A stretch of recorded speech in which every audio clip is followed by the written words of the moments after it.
Howdy, howdy, howdy. It's Rodfather 916.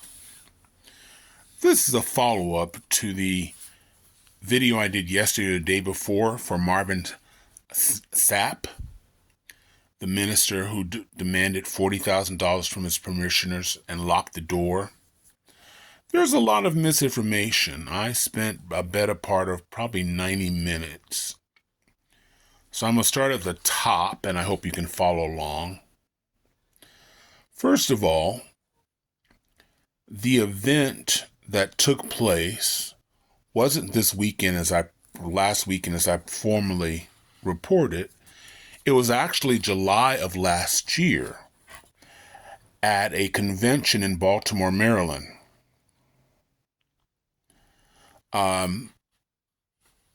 Where there were over 4,000 people in this convention. And he has said in many reports that the money was a gift going to the conference budget. Now, in some of the reports and I watched at least 6 different videos, he never mentioned that. He wanted $40,000.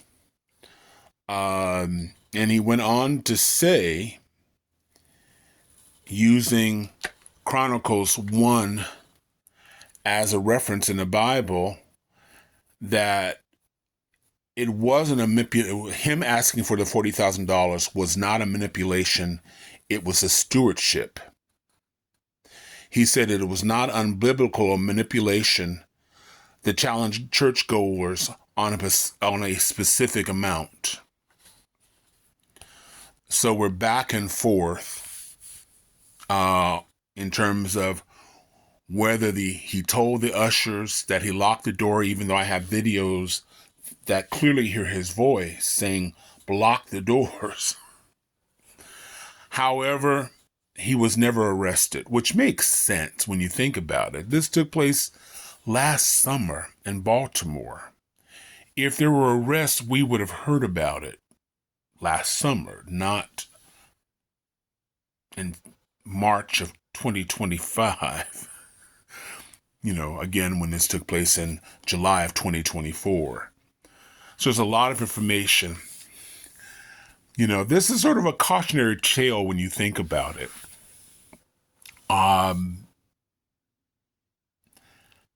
Be aware when you're out. And remember, there are phones everywhere. And they may not be uploaded today. They may wait 7 or 8 months to be uploaded. And catching all of your misdeeds or your explosions or your embarrassing moments for your world, for the world to see, and for your friends and family, those cringe-worthy moments like, why didn't you just walk away? Why didn't you just walk away? I say that to people sometimes they do videos, and I'm one of the wackiest people you can meet, as you probably know by now.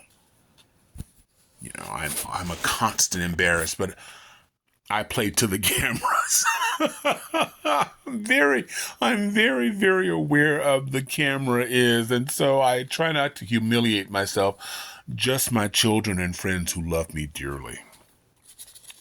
So I just want to follow up on my opinion about mega churches and preachers. Now, this is just my opinion. It's not your opinion. I hope I don't offend anyone, but I want to say that clear. This is my opinion.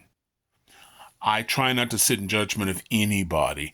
I can have an opinion, but I'm not going to suggest or tell anybody how they should live their lives.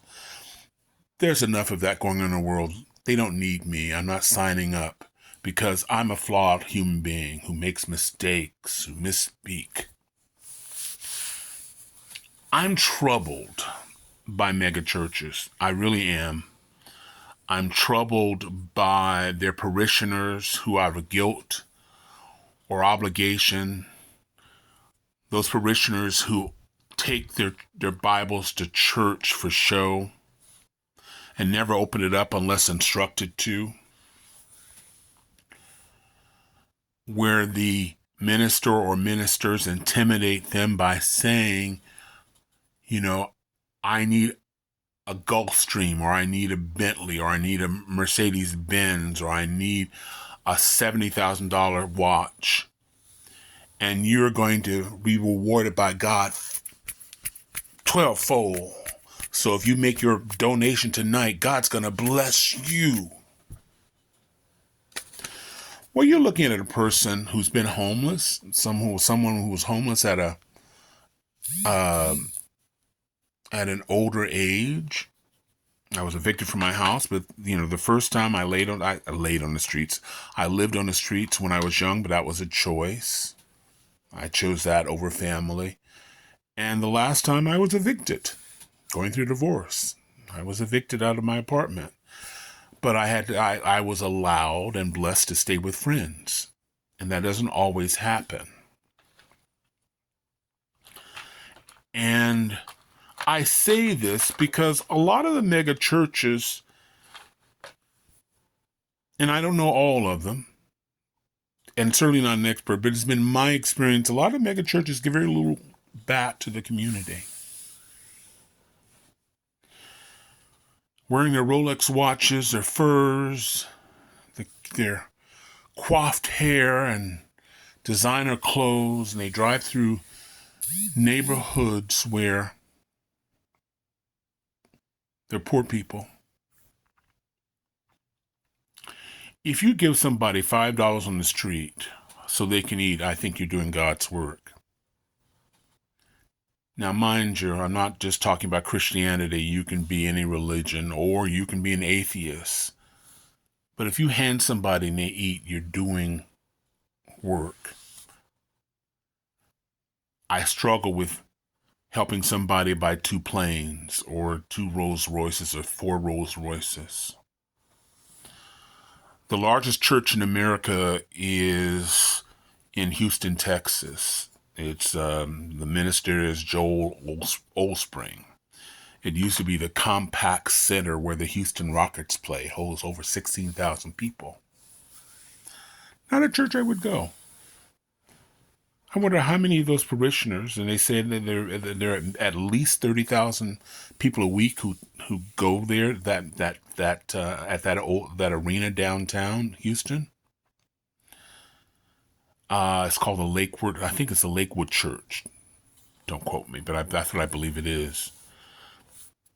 I wonder how many of the people actually met Reverend or Preacher Osteen. I want to meet my preacher. I want to walk up to him and say, I enjoyed your sermon. I enjoyed the church. I need an intimate church. There are certain people, and I'm not criticizing those people, who need to belong to a large institution. For me, 16,000 people would be too much for me to see Beyonce paying $3,000 or paying $300 or $400 to sit up in a nosebleed seat to see her 5 stories down and say, I think that's her. But 5 stories, she could be anybody. I like intimate places where I can actually see the performer and not on a jumbo screen. I got a large TV in my bedroom. Nope, I just can't see it. But this is my opinion.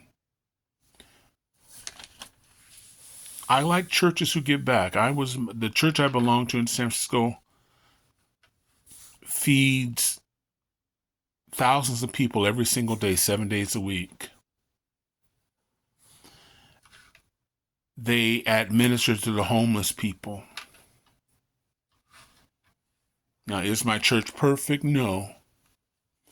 But the doors are never closed during offerings, and we're in the worst neighborhood in San Francisco. A lot of you guys see it when you watch Fox News or some conservative news where there's a lot of homeless. That's the neighborhood where my church is. And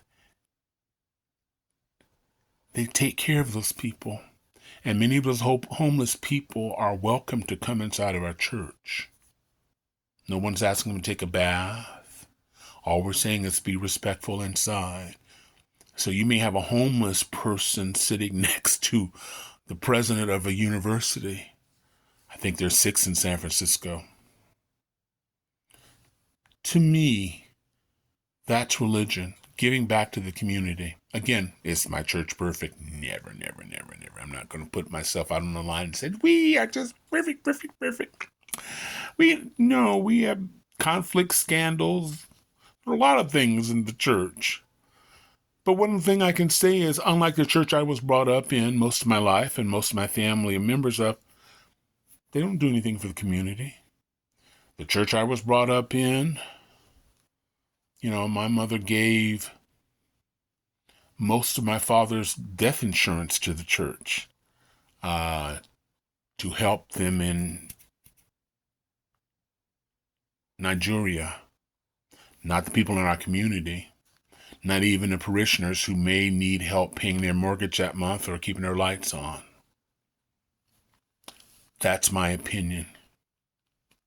Just my opinion. Again, I'm not sitting here in judgment of anybody. That's just my opinion. Mr. Sapp, I checked his website, couldn't find anything that he gives back in the community, but that doesn't mean it doesn't happen. Because not everybody puts every detail about all the advantages of going to his church in Fort Worth, Texas. But I don't see that where he's giving back to the community. So I struggle with the $40,000. But that's my opinion. So the only thing I can ask you, just in closing, is I try to be as accurate as I possibly can on all the websites I'm on.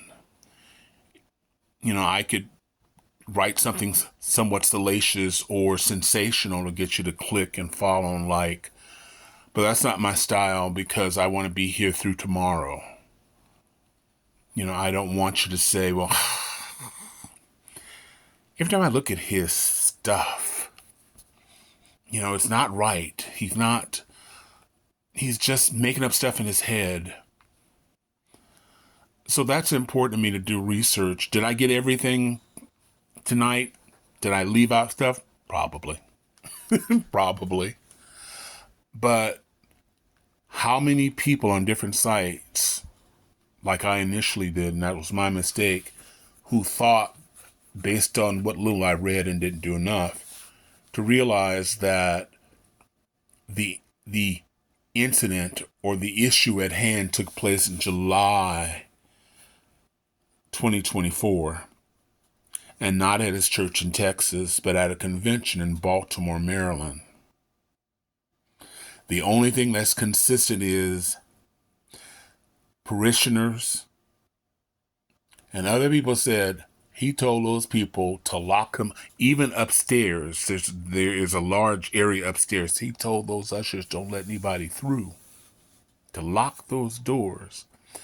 In some places, in People, he denies it. In other magazines, he doesn't. Maybe it's real. Maybe it's Maybelline. This is the Rodfather, wishing everybody love, joy, peace, and happiness. Thank you for staying on this long. This was a long time. If you made it this far, thank you a lot. It's appreciated. Wishing everybody love, joy, peace, and happiness. We need a lot of love and a lot of happiness, but we're going to get through this. Major protests nationwide in cities all over the country next weekend, April 5th. Get out there and let those people know you either do right by us, you know the rest. Until you do right by us, nothing. Thanks for watching. Bye now.